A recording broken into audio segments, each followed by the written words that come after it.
Morning to you, everyone. 9 o'clock on your Sunday morning. Thanks for getting your day started with us here on 13 Sunrise. I'm Matthew Foltz alongside Lindsay Monroe.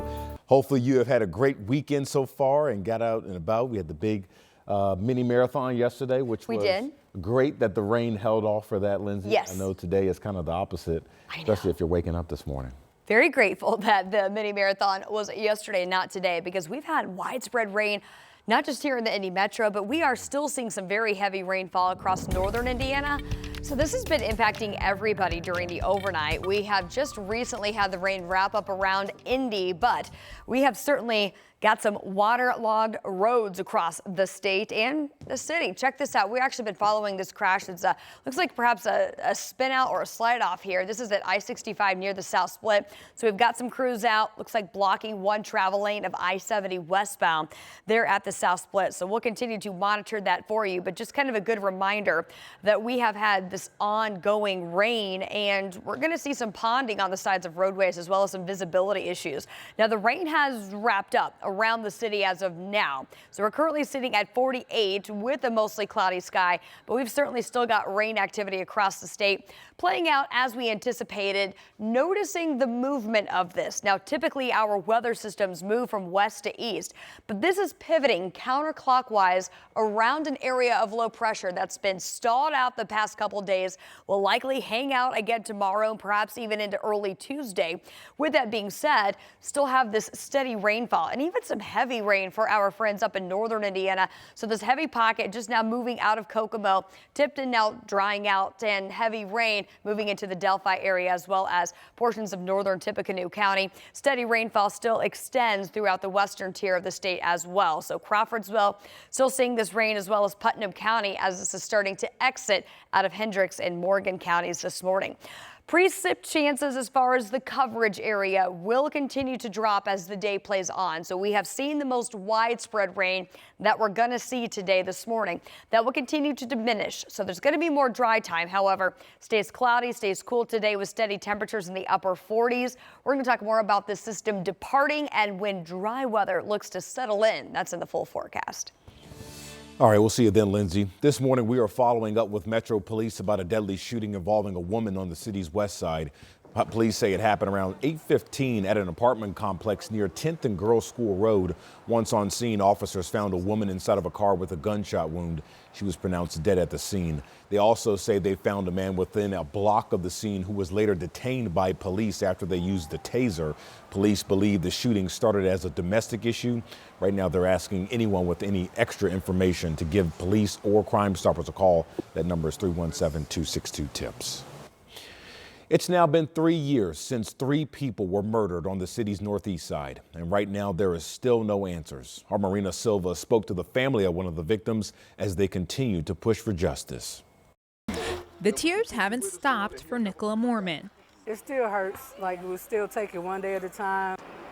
Her son Anthony was found May 3rd, 2022, near 34th and Keystone. Police found him shot in a car with 2 others. 25-year-old Marvin Walker and 15-year-old Cabello Rodenbach. The pain's never gonna go away, but I got my grandson, his son here. Saturday afternoon, dozens of family and friends came together to say a prayer and release balloons in honor of Anthony and share a plea for answers. Last year, the ATF put out a reward for information leading to an arrest. Even when they put their reward out, we still haven't heard anything. IMPD says this investigation is still active. Just in the last few weeks, detectives were still interviewing people in connection with the case. I think we have pretty good direction that we're going, and hopefully we'll be sitting down with the prosecutor here very soon to have a conversation about what are our next steps. Now, he wants the community to share information. We know without a doubt that somebody in the community knows. And in order for us to emphatically move this case forward, we're asking that folks come forward. For Mormon and those who knew and loved Anthony, they're waiting for justice. We will find out who you are. That was our Marina Silva reporting. And by the way, the reward from the ATF is still active. It's a $10,000 reward for anyone who has information leading up to an arrest. You can read more about this story right now on our website at WTHR.com. The Indiana Bureau of Motor Vehicles is considering closing its branch in Alexandria, which is in the northern Madison County. Right now, there are some people who are concerned who live there. BMV leaders hosted a public hearing to get feedback on the proposal, so people in attendance expressed their concerns about access. So according to the BMV, the Alexandria branch averages around 31,000 transactions a year. That's compared to some locations here in Indy that have around 150,000. So we wanted to get some perspective on the impact this would have on small communities. So 13 News spoke to Teresa Jeter, who is a professor at Ball State in the Department of Urban Planning.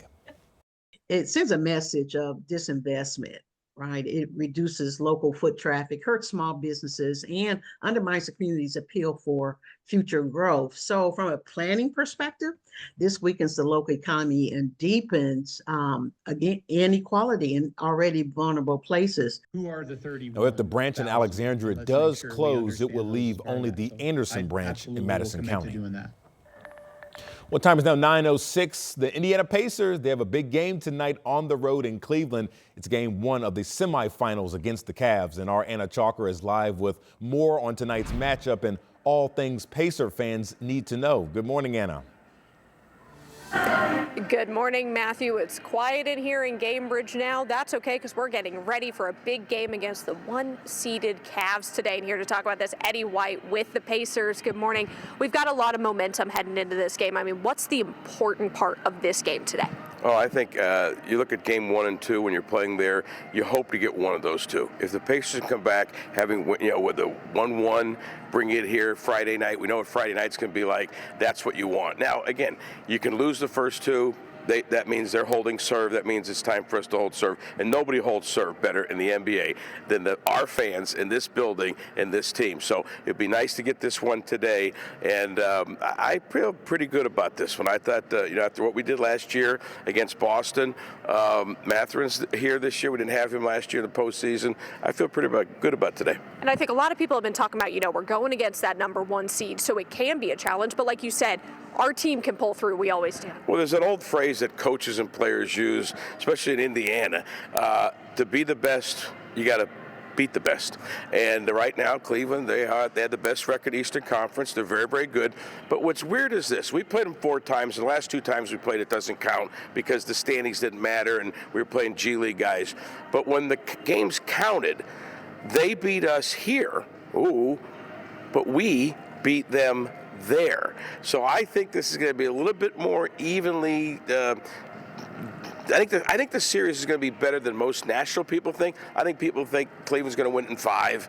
But I think that if the Pacers play well, because we've seen one thing, over 80 games in a regular season, that's not a sample size. That's a big size, right? The Pacers, when they play well, they can beat anybody. Now, when we don't play well, we've lost to some of the worst teams in basketball. So if we play well, we can beat Cleveland. For sure. We're hoping for a Pacers win today. Eddie, thank you so much. We will have a watch party today at Tom's Watch Party at 6 o'clock if you're not heading out to Cleveland today. But we'll be talking about the Fever coming up at 9:30 because they've got a big season starting up this weekend. Yeah, that's right. A lot of good action for both Indiana teams today. Anna Chalker reporting live from Gamebridge. We'll see you soon. And as Anna mentioned, if you want to watch the game back here in Indy, you can head downtown to Tom's Watch Bar. They are hosting a watch party tonight with drink specials and giveaways. It all kicks off tonight at 6 p.m.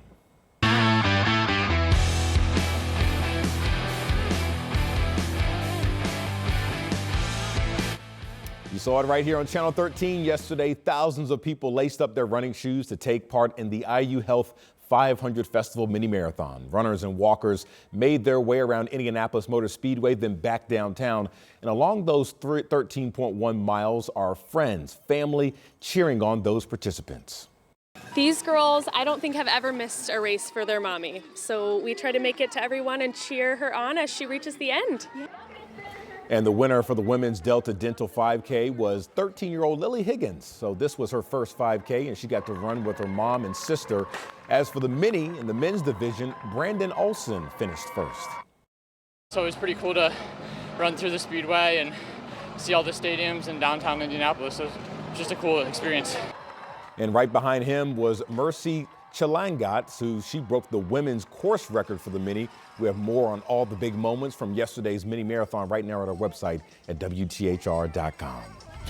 And we know the month of May is about more than just parties, running, and race cars. It's also a time to give back. Last night, IMS hosted the annual Rev event, so it's the IU Health Foundation's biggest fundraiser of the year. So money that's brought in helps provide care for drivers and people visiting the Speedway, as well as patients all across the state.